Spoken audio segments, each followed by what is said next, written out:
Dans l'actualité, donc également, cérémonie de la pose de la première pierre du projet de construction de l'école primaire de Hibale dans la région d'Arta. À son arrivée, M.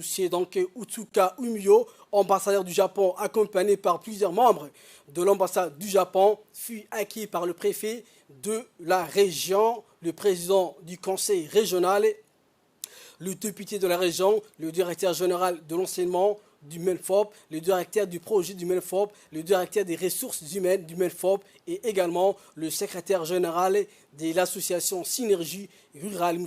Hassan Miguel Ateye. Après les allocutions de personnalités, l'occasion pour la délégation de poser la première pierre d'une école de base qui permettra de rapprocher l'offre d'éducation des populations rurales. Ces projets vont permettre aux habitants de la localité de Hibale, de Beita Moussa Touré et de Jirmale de trouver une école près de chez soi. L'égalité d'accès à une condition nécessaire de l'égalité de chance acquis en triomphe. L'ambassadeur s'est offert un bain des foules parmi la population qui l'attendait avec de ramées, d'oliviers et de chants de danse pour lui dire toute leur reconnaissance et leur gratitude. Il est insensé de négliger un arbre fruitier et aussi de négliger un cheptel. De la même manière, il est suicidaire de ne pas entretenir votre école qui sera sûrement ce qui permettra à vos enfants de briller.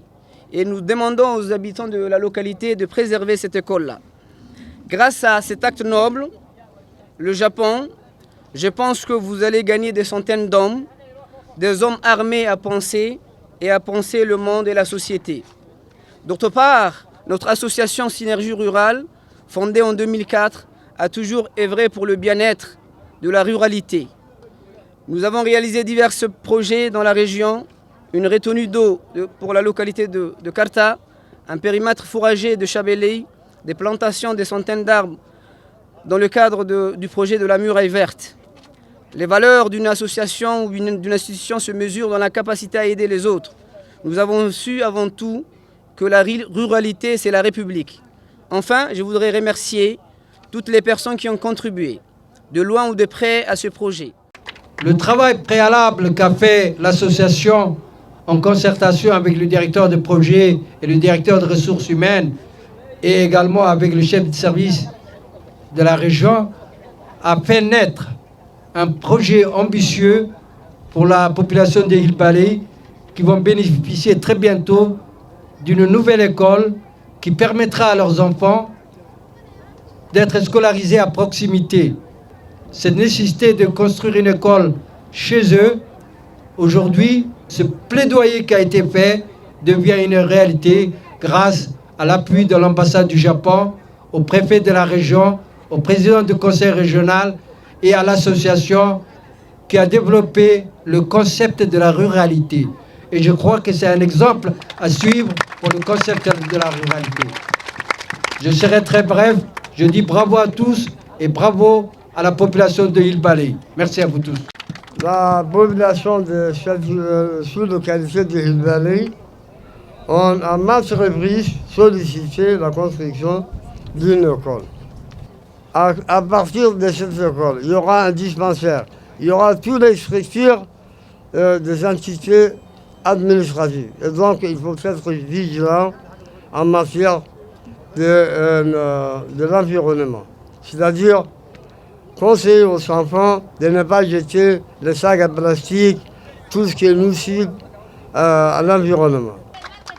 Nous nous félicitons de la réalisation de ce projet qui se traduit aussi dans la volonté du gouvernement et du président de la République, chef du gouvernement Ismaël Omar Guelleh, qui a lancé depuis son accession à la magistrature suprême, l'école est obligatoire jusqu'à l'âge de 16 ans. Nous demandons à ce que le chef coutumier ici présent, les responsables, puissent s'accaparer ce projet et participer à la construction de cette école. Au nom de la population de la localité, j'adresse un vibrant hommage à Monsieur le ministre de l'Éducation nationale, à Monsieur l'ambassadeur du Japon, des amis de Djibouti qui nous ont toujours soutenus dans les projets communautaires. C'est un grand honneur pour moi de pouvoir participer aujourd'hui à cette cérémonie de pose de la première pierre pour la construction d'une nouvelle école primaire à Hillbaleh, dans la région d'Arta. L'éducation fait partie des piliers les plus importants de la coopération du Japon à Djibouti. En effet, l'ambassade du Japon contribue à l'amélioration de la qualité et l'accès à l'éducation fondamentale à travers les projets de construction de nombreuses écoles primaires et collèges partout dans la République de Djibouti. L'effectif des enfants non scolarisés reste quand même non négligeable à cause de l'absence d'écoles à proximité dans des zones éloignées et de moyens de déplacement. De ce fait, nous avons décidé de financer ce projet dans l'espoir de permettre à 100 enfants de cette localité d'aller à l'école sûrement et sans risque. Je voudrais remercier à nouveau le ministère de l'Éducation nationale et de la formation professionnelle, Monsieur le préfet d'Arta, Monsieur le président du conseil régional et l'association pour leur coopération, et je tiens à solliciter leur soutien continu afin de réaliser ce projet. Je souhaite sincèrement que les travaux de mise en œuvre de ce projet se dérouleront en toute sécurité. Vive le Japon, vive la République de Djibouti et vive la région d'Arta. Merci.